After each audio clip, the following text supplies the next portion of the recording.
ప్రభునందు ప్రియ దేవుని బిడ్డలారా, ప్రతిరోజు జరుగుతున్నటువంటి ఈ ప్రార్థనా కూడికలో పాలు పొందుతున్న వారందరికీ ప్రభు అయిన యేసుక్రీస్తు వారి నామములో శుభములను తెలియపరుస్తూ ఉన్నాను. మరి ముఖ్యముగా కుటుంబములోను వ్యక్తిగతముగాను సమస్యలు ఒకవేళ ఉన్నట్లయితే మీరు కామెంట్స్ రూపముగా తెలియపరచగలరు. అలాగే మరి వాట్సాప్ ద్వారా కూడా మీరు తెలియపరిచినట్లయితే మరి మీ కొరకు ప్రత్యేకముగా మేమందరము కలిసి ప్రార్థన చేస్తాము. మనమందరము కూడా మరి దేవుని రాజ్యము కొరకు సిద్ధపరచబడుతూ ఉన్నాం. ఎందుకంటే కడవరి దినములు, బహు భయంకరమైనటువంటి దినములు రాబోవచ్చు ఉన్నాయి. మనము ఊహించలేనటువంటి దినములు మన ముందు ఉన్నాయి. కొన్ని సందర్భాల్లో మనము ఆలోచించు విధానములు ఎలా ఉన్నాయంటే, రాబోయే దినములు చాలా మరి శ్రేష్టమైన దినములని చెప్పి అనుకుంటూ ఉన్నారు. రాబోయే దినములు బహు భయంకరమైనటువంటి దినములు. ఇది మీరు గుర్తించేవారుగా ఉండాలి. రాబోయే దినములు అనేవి మరి భయంకరమైన శ్రమలు మన ముందు ఉన్నాయి. ఆది అపోస్తుల కాలములలో ఏ విధముగా మరి శ్రమలు, ఇబ్బందులు, హింసలు ఎదుర్కొన్నారో అలాగే రాబోయే దినములలో దేవుని ప్రజలకు బహు భయంకరమైనటువంటి శ్రమలు, హింసలు, నిందలు, అవమానములు ఇవన్నీ కూడా కలుగుతాయి. యేసు ప్రభు వారు చెప్పినట్లుగా లోకములో మనము ధైర్యముగా మీ హృదయములను కలవరపడనీయకుడి. వీటన్నిటిని చూస్తున్నప్పుడు మన హృదయములలో కలవరపడకూడదు. నేనేదో భయపెట్టడానికి ఈ విషయములను చెప్పడం లేదు. రాబోయే దినములు అనేవి బహు భయంకరమైనటువంటి దినములు రాబోవచ్చు ఉన్నాయి. దేవుని బిడలమైన మనము బహు జాగ్రత్త కలిగిన వారముగా ఉంటూ మన యొక్క విశ్వాసాన్ని కాపాడుకుంటూ ఉండాలి. ఎందుకంటే మన విశ్వాసం దేవుని మీద ఉంచినప్పుడు ఆయన నమ్మదగినవాడు, మనలను అంతం వరకు కాపాడగలడు. దేవుని యందు నిరీక్షణ ఉంచిన వారి జీవితాలు వారు అంతం వరకు కాపాడబడుతూ ఉంటారు. దేవుడు ఏమాత్రముగా కూడా అన్యాయస్తుడు కాదు. ఆయన నమ్మకస్తుడు. ఆయన హస్తములో మనము చిక్కబడిన వారమై ఉన్నాం. తల్లి మరచినను, తండ్రి విడిచినను, బంధువులు ఒకవేళ దూరమైనను యెహోవా మనలను చేరదీసే దేవుడై ఉన్నాడు. మనం అనుకుంటున్నాం మనకెవరు లేరు అని చెప్పి మనం అనుకుంటాం. కానీ మనలను సృష్టించిన సృష్టికర్త మనకు భర్త అయి ఉన్నాడు. ఆయన మన తండ్రి అయి ఉన్నాడు. మనకు మేలు చేయి దేవుడు గనుక, మన ప్రతి అవసరతలను ఆయన తీర్చువారు గనుక, ఆయన యందు మనము నమ్మకముంచు వారముగా ఉన్నప్పుడు మన జీవితాలలో అనేక ఆశీర్వాదములు అనేవి పొందుకోగలుగుతూ ఉన్నాం. కనుక నా ప్రియ దేవుని ప్రజలారా, పరిశుద్ధ గ్రంథములో ఇశ్రాయేలీయుల ప్రయాణమును గురించి మనము ధ్యానిస్తూ ఉన్నాం. పరిశుద్ధాత్మ దేవుని సహాయం మూలముగా అనేక ఆత్మీయ విషయములను మరి దేవుని వాక్యము ఆధారములను బట్టి మనకు బోధించబడుతూ ఉన్నాయి.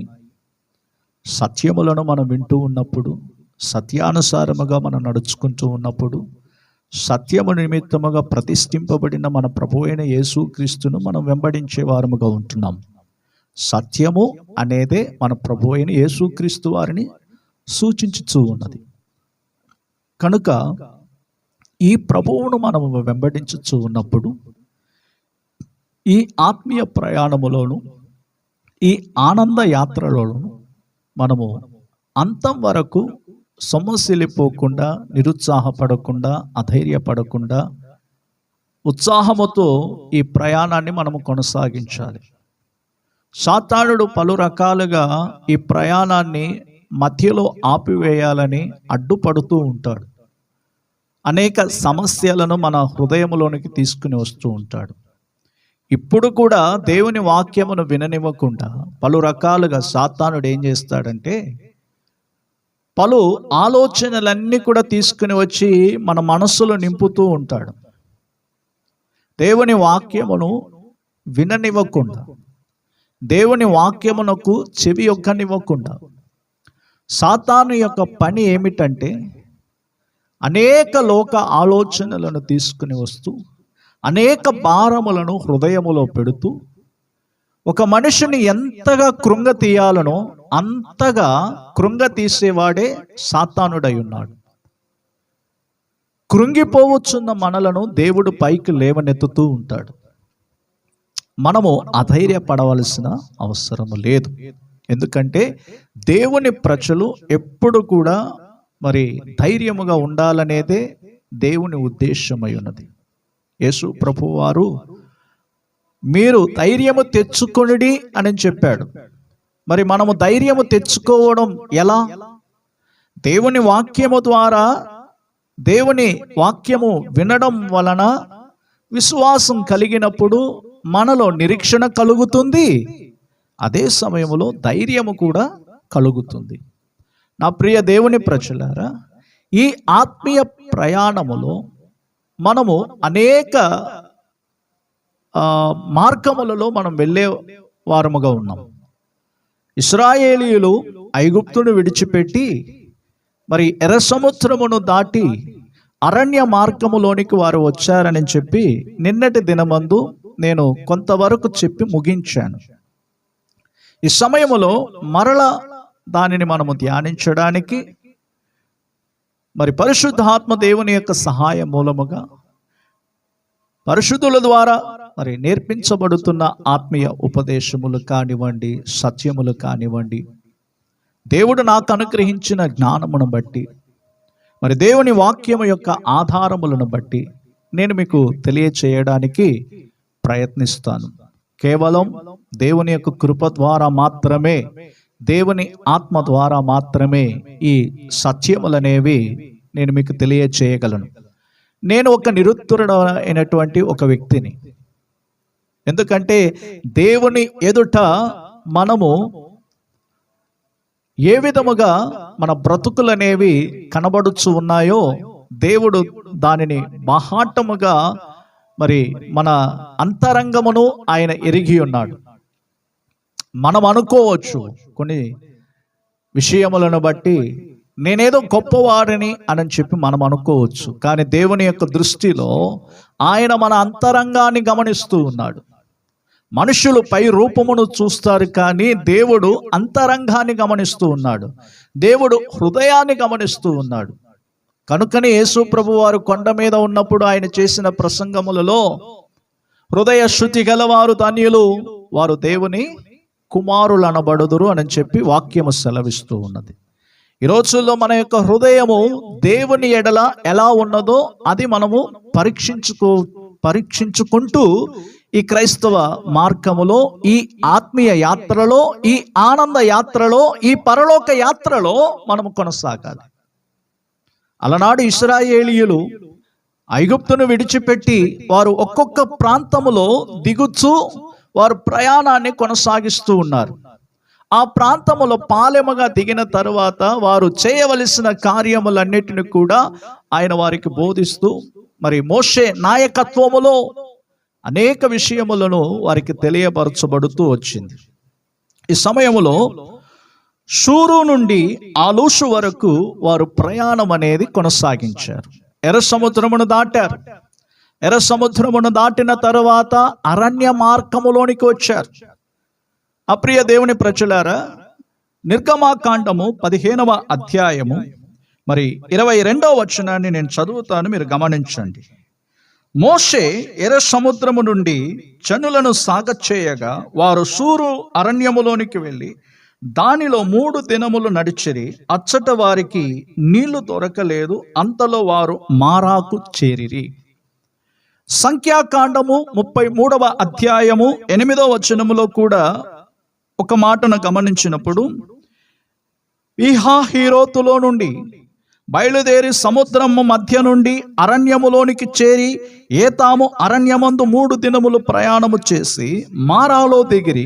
మారాలో నుండి బయలుదేరి ఏలీముకు వచ్చిరి అని చెప్పుచూ ఉన్నాడు. అప్రియ దేవుని ప్రజలారా, ఈ షూరు అరణ్యము అనున్నది దేనికి సూచనగా ఉన్నది అని మనం గమనించినట్లయితే, ఒక ప్రత్యేకమైన జీవితమునకు సూచనగా ఉన్నది. రక్షింపబడ్డాము, మారు మనసు పొందాము, నీటి బాప్తిస్మము తీసుకున్న తర్వాత మనము ఒక ప్రత్యేకమైన జీవితాన్ని కొనసాగించడానికి, ప్రత్యేకముగా మనము దేవుని బిడలముగా ఈ భూమి మీద మనం నడుచుకోవడానికి, మరి దేవుడు మనలను ఎంతగానో ఆయన ప్రేమించే దేవుడై ఉన్నాడు. మరి అలనాడు ఇశ్రాయేలీయులు ఐగుప్తును విడిచిపెట్టిన తర్వాత ఎర్ర సముద్రమును దాటి షూరు అరణ్యములోనికి వచ్చినప్పుడు వారు 3 దినములు ప్రయాణం చేశారు. ఎన్ని దినాలు ప్రయాణం చేశారు? 3 దినములు ప్రయాణం చేశారు. ఆ 3 దినములను ప్రయాణం చేస్తూ ఉన్న సమయములలో వారికి త్రాగడానికి నీళ్లు దొరకలేదు అని చెప్పబడుతూ ఉన్నది. అప్రియ దేవుని ప్రజలారా, వారు మారా అను ప్రాంతంలోనికి వచ్చారు. మరి మారా అనే ప్రాంతాన్ని తర్వాత మనము గమనిద్దాము. ముందుగా షూరు అరణ్యములో వారు 3 దినములను ప్రయాణం చేశారు. 3 దినములు వారు నడుస్తూ ఉన్నారు. ఆ 3 దినములనేవి మరి దేవుని ప్రజల యొక్క స్థితిగతులలో మనము గమనించినట్లయితే, మన ప్రాణము, ఆత్మ, శరీరము అనున్నది ఒక ప్రత్యేకమైనటువంటి అనుభవములో గుండా మనము నడిపించబడే వారముగా ఉంటున్నాం. దేవుడు మన ప్రాణము, ఆత్మ, శరీరమును పరిశుద్ధపరచడానికి మనము దేవుని ప్రజలమై ఉన్నాం, దేవుని జనులమై ఉన్నాం, దేవుని యొక్క మార్గములలో నడిచేటువంటి వారమై ఉన్నాం. మరి కడవరి దినములలో మనలో ఎంతమంది ప్రత్యేకమైనటువంటి జీవితాన్ని మనం కాపాడుకుంటూ ఉన్నాము? లోకస్తులకు మనకు ఒక ప్రత్యేకత అనేది ఉన్నది. దేవుని బిడలుగా పిలువబడుచున్నటువంటి వారందరూ కూడా ఒక ప్రత్యేకమైనటువంటి మార్గములలో నడిపించబడేవారుగా ఉంటున్నారు. నీళ్లు లేని ఈ అరణ్యముల వారు 3 దినములు ప్రయాణము చేసిరి. అరణ్యము ప్రత్యేకమైన జీవితమును చూపుచూ ఉన్నది. ఈ లోకము చీకటి అయి పాడైపోయిన అరణ్యము వలె మనకు మారుచూ ఉన్నది. ఈ లోకము ప్రకృతి సంబంధి అయిన మనుష్యునికి ధనమును, ఐశ్వర్యము, ఇండ్లు, సుఖభోగము, స్థానము, అధికారము, కీర్తి, అల్లరితో కూడిన ఆటపాటలు, నాగరికత వంటి అనేక ఆకర్షణలు వశీకరింపదగిన కార్యములను ఇచ్చుచూ ఉన్నది. అయితే ఆత్మ సంబంధమైన మనుషునికి లోక సంబంధమైన ఈ కార్యములన్నీ వ్యర్థముగాను, నీళ్లు లేక ఎండియున్న అరణ్యముగాను కనబడుచు ఉన్నది. ఈ లోకము ఒక మనుష్యుని ఏం చేస్తుందంటే అనేక విషయములకు బానిసలుగా మారుస్తూ ఉన్నది. ఆత్మానుసారముగా జీవిస్తున్నటువంటి మనుషునికి ఈ లోకము ఎలా మారిపోతుందంటే ఒక అరణ్యముగా మారిపోతూ ఉన్నది. లోకములో అల్లరితో కూడిన ఆటపాటలు, మళ్ళీ స్థానములను కొరకు, అధికారముల కొరకు, ప్రభుత్వములను చేయడానికి కొరకు, కీర్తి కొరకు, పేరు ప్రఖ్యాతుల కొరకు మానవుడు ఎంతగా తహతహలాడిపోవచ్చు ఉన్నాడు, దాహముతో కూడిన వారుగా మారిపోవచ్చు ఉన్నారు. అయితే దేవుని బిడలకు ఈ లోకము శాశ్వతమైనది కాదు. మరి దేవుని బిడలు ఏం చేయాలి? దేవుని బిడలు ఈ భూమి మీద బ్రతుకుచూ ఉండాలి కదా. దేవుని బిడలమైనటువంటి మనము ఈ భూమి మీద మనం బ్రతికినంత కాలము మనకు ఈ లోకం అనేది ఒక అరణ్యముగా మారుచూ ఉన్నప్పుడు నిశ్చయముగా ఒక దినమందు దేవుని రాజ్యములో మనం అందరము కూడా కనబడే వారముగా ఉన్నాం. నా ప్రియ దేవుని ప్రజలారా, మనలో ఒక ప్రత్యేకత అనేది ఉండాలి. ప్రత్యేకమైనటువంటి ఒక గుంపు జనాంగమై ఉన్నాం. యేసు ప్రభు వారిని గురించి మనం గమనించినట్లయితే, ఆయన పాపులను ప్రేమించాడు, కానీ పాపమును ద్వేషించాడు. పాపులను ప్రేమించాడు. ఎందుకొరకు ఆయన ప్రేమించాడు? వారు రక్షణ పొందాలని, వారు మారు మనసు పొందాలని, వారు విమోచనం పొందాలని, పాప క్రియల నుండి విడుదల పొందాలని పాపులను దేవుడు ప్రేమించాడు, కానీ పాపాన్ని ద్వేషించాడు. ఇది మనము గుర్తించాలి. ఈ రోజుల్లో మనము పాపులను రక్షించడానికి స్వార్థకు వెళుతూ ఉన్నాము, కానీ వారు చేసేటువంటి పనులలో మనము కూడా పాలిభాగస్తులంగా మారుతూ వారిలాగా మనం కూడా మారిపోయి చివరి దినాలలో పలు రకాలుగా మన ఆత్మీయ జీవితాన్ని నష్టపరుచుకుంటూ ఉన్నాం. అప్రియ దేవుని ప్రజలారా, ఇశ్రాయేలీయులను గురించి మనం గమనించినట్లయితే బాలాకు బిలామును పిలిచి ఇశ్రాయేలీయులను శపించమని చెప్పి అంటూ ఉన్నాడు. ఈ ప్రజలు ఒక భయంకరముగా, అంటే ఈ తెగవారు పలు రకాలుగా మరి ఆ చుట్టుప్రక్కల ఉన్నటువంటి ఆ ప్రదేశములకు భయమును కలిగించేటువంటి వారుగా మారిపోయారు ఇశ్రాయేలీయులు. అందు నిమిత్తముగా బాలాక్ ఏం చేశాడంటే బిలామును పిలిచాడు. బిలామును పిలిచి ఏమంటున్నాడు, ఈ జనులను శపించాలి అని చెప్పి తీసుకుని వచ్చినప్పుడు మరి బిలాము ఏం చేశాడు, ఈ జనులు ఒంటిగా నివసించేటువంటి వారు, ఈ జనులు ప్రత్యేకింపబడిన వారు, ఈ జనులు దేవుని చేత ఆశీర్వదింపబడిన వారు అని చెప్పి వాక్యము మనకు సెలవిస్తూ ఉన్నది. కనుక దేవుని ప్రజలమైనటువంటి మనలో ఎంతమంది మన ప్రత్యేకతను కాపాడుకుంటూ ఉన్నాము? ప్రత్యేకంగా ఉండాలి, ప్రత్యేకమైన జీవితం మనం కలిగి ఉండాలి, మనలో ఒక ప్రత్యేకమైన అనుభవముల గుండా మనం వెళ్ళేటువంటి వారంగా ఉంటున్నాము కనుక మరి ప్రత్యేకత అనేది ఏమిటో దేవుని వాక్యములో నుండి మనము గమనించాలి. ప్రత్యేకముగా ఉండడం అంటే ఏంటి? మనం ఈ లోకములో బ్రతకాలి, బ్రతికినంత, అంటే మనము మనకు మరణం వచ్చేంత వరకు కూడా ఈ లోకములోనే మనం బ్రతకాలి.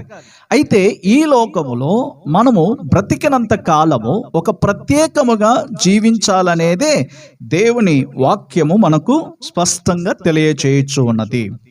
నా ప్రియ దేవుని ప్రజలారా, సంఖ్యాకాండము 33వ అధ్యాయము మరి 51వ వచనములో మనం గమనించేటప్పుడు, నీవు ఇశ్రాయేలీయులతో ఇట్లనము, మీరు యోర్దానును దాటి కనాను దేశమునకు చేరిన తర్వాత ఆ దేశ నివాసులందరినీ మీ ఎదుట నుండి వెళ్ళగొట్టి వారి సమస్త ప్రతిమలను నాశనము చేసి వారి పోత విగ్రహములన్నిటిని నశింపచేసి వారి ఉన్నత స్థలములన్నిటిని పాడు చేసి అని చెప్పుచూ ఉన్నాడు. ఇశ్రాయేలీయులు, దేవుడు ఎంత గొప్ప దేవుడో చూడండి.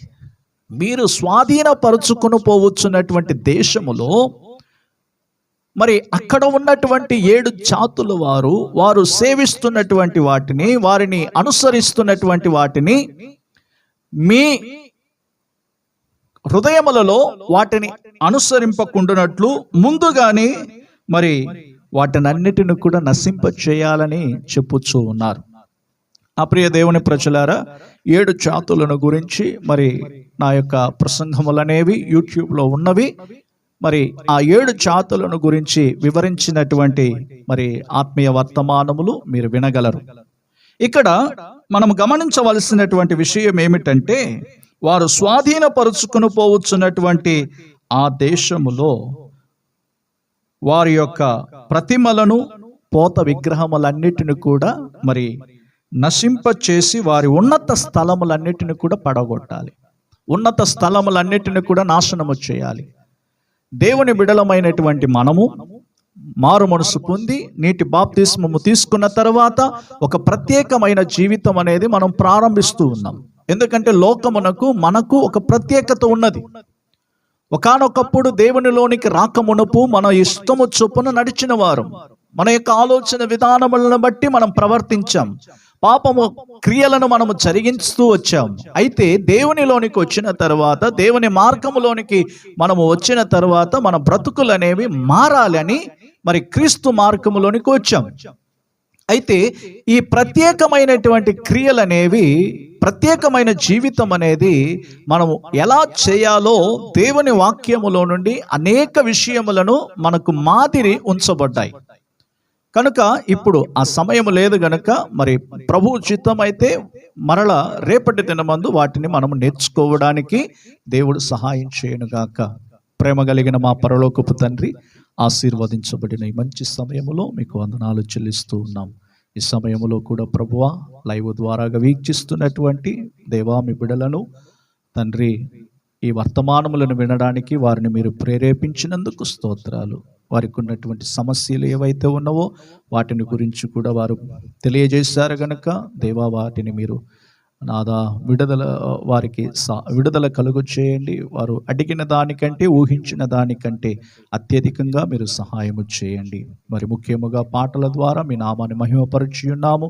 అదే విధముగా ప్రభువా పరిశుద్ధ లేఖనాలలో నుండి అనేక ఆత్మీయ విషయములను మేము నేర్చుకోవడానికి ఈ దినాలలో మీరు మాకెంతగానో కృపనిస్తూ ఉన్నందుకు స్తోత్రాలు. మమ్మలను బలపరచండి, ఆశీర్వదించండి. దేవా, మీ చిత్తమైన ఎడల మరలా రేపటి దినమందు లైవ్ ప్రార్థనలో పాలు పొందడానికి బిడ్డలను మీరు ప్రేరేపించి నడిపించండి. ఇంకా అనేక మంది ప్రభువా మీ సన్నిధిలో పాలు పొందడానికి కృప చూపండి. సమస్త స్తుతి, ఘనత, మహిమ, ప్రభావములు మీరు పొందుకోమని యేసు నామములో ప్రార్థించుచున్నాము తండ్రి. సమస్త జ్ఞానములకు మించిన దేవుని యొక్క సమాధానం మనందరికీ తోడైనను గాక. ఆమేన్. కనుక నా ప్రియ దేవుని ప్రజలారా, ఈ దినాలలో ప్రతిరోజు మరి లైవ్ ప్రార్థనలో మీరు పాలు పొందుతూ ఉండండి. ఆత్మీయ వర్తమానములు మీకు అందించబడుతూ ఉంటాయి. ఏ విధము చేతనైనను మనం అందరము కూడా ఆత్మీయముగా బలపరచబడి ప్రభు రాకడకు మనం సిద్ధపడదాం. ప్రభు మిమ్ములను మీ కుటుంబాలను ఆశీర్వదించి దీవించునుగాక. Praise the lord.